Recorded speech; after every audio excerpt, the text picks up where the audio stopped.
For more analysis of the military dimension of this conflict, I'm joined by Guillaume de Rouge. Thanks for being with us, Guillaume. Thank you. Now, let's start with the situation in Kyiv. We've seen a shift in strategy from the Russian military, a redeployment, regrouping of the troops.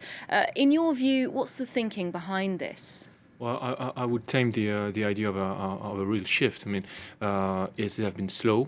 They are still very slow.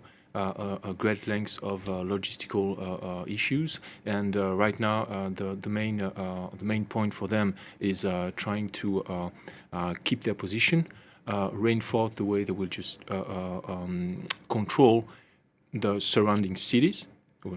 They are still fighting hardly there, and then gradually focus on Kiev. But for this, they need lots of munitions, lots of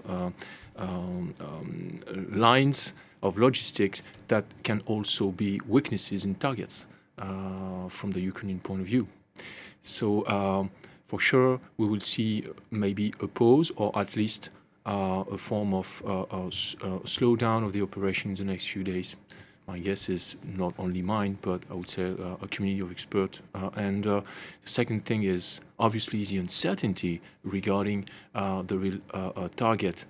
Is it mainly a political symbol, like controlling the capital city and making sure that Zelensky and the whole government has to leave in exile, mainly in Lviv in the first place, in the western part of Ukraine, with obviously some Western support somehow, and at the end of the day, maybe trying to disconnect the way the government is still relying around the flag, the Ukrainian people.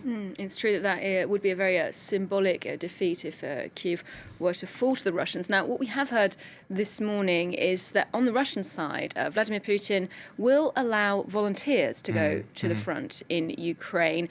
In your view, what's behind this decision? Well, my first guess is it is an internationalization from the bottom.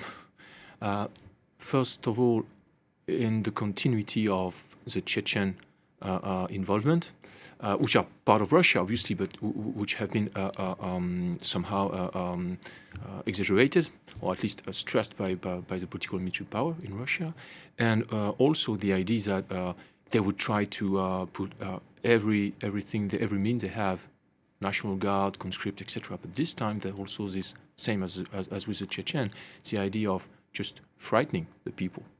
The way you really want to make sure that you will send soldiers that will not definitely not be respectful of the basic rules of law, etc., etc. So again, if the idea is really to frighten the people, it means somehow that the intent is to limit and to dampen the way the Ukrainians are just relying around the flag. Indeed, thank you very much for that analysis, Guillaume de Rouge, there for us on the military strategy being deployed in Ukraine.